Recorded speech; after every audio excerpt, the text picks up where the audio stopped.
That's super interesting because that's something that we can put into practice. I think we already do.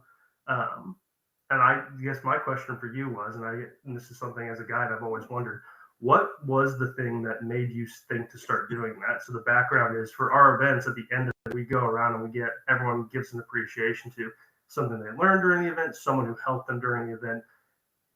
We've used it as a way to bring it home and help people really appreciate what they did. Um, but where did that idea come from? How did you come up with that? Yeah, I got to give credit where credit is due and say that that's something that I learned on my Knowles instructor course. So a lot, it's not like a institutional thing there, but a lot of instructors, and I think Knowles instructors are amazing, do that. And we do like the classic outdoor educator, rosebud thorn type stuff, which I have mixed feelings about. It can be useful. Sometimes it's a little cheesy, but the appreciation, just saying like, hey, I appreciate Nick for the diligence and initiative that he takes specifically on this project, because it was kind of lagging and he reached out and took the initiative and moved it forward. That was really helpful for the team, is really powerful. And so we kind of took it, and it has morphed over the years to be more and more specific.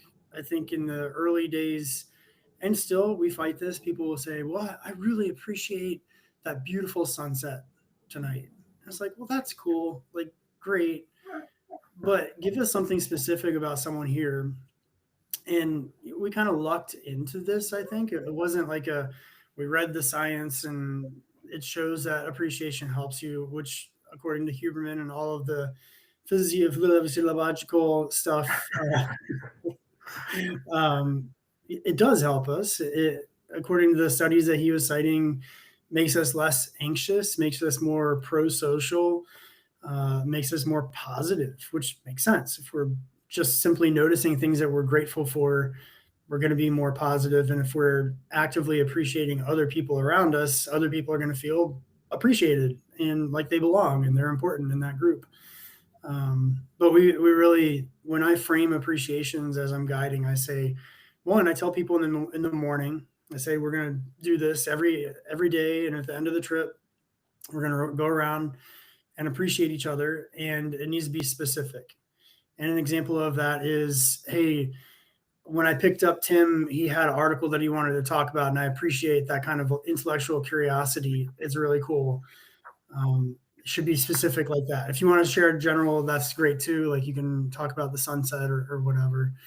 And what has struck me as particularly constant and amazing is I see the group come together rapidly through those appreciations, and we don't structure it like I want you to appreciate the person next to you or something like that, because you kind of like a fear is, oh geez, like what if Nick is the only one that doesn't get appreciated, and that kind of sucks, and now we're making people feel bad. But it doesn't really happen, especially over the course of a whole event. Everybody gets appreciated for things, and things that I didn't see, that other people didn't see, and now we're surfacing these positive, pro-social, productive work behaviors, that other people didn't see, and now they do. Like, oh yeah, like Nick is the guy that takes initiative, and I see that too now because Knight talked about it. So long answer. Big props to Knowles and the work that they do, the National Outdoor Leadership School. And I think we've iterated on this concept and made it's a non-negotiable. When we collaborate with other people, other leadership development firms, most of the stuff, like as long as their curriculum is solid, great, we'll teach that. We're going to do appreciations at the end of the day because it works for all of those reasons.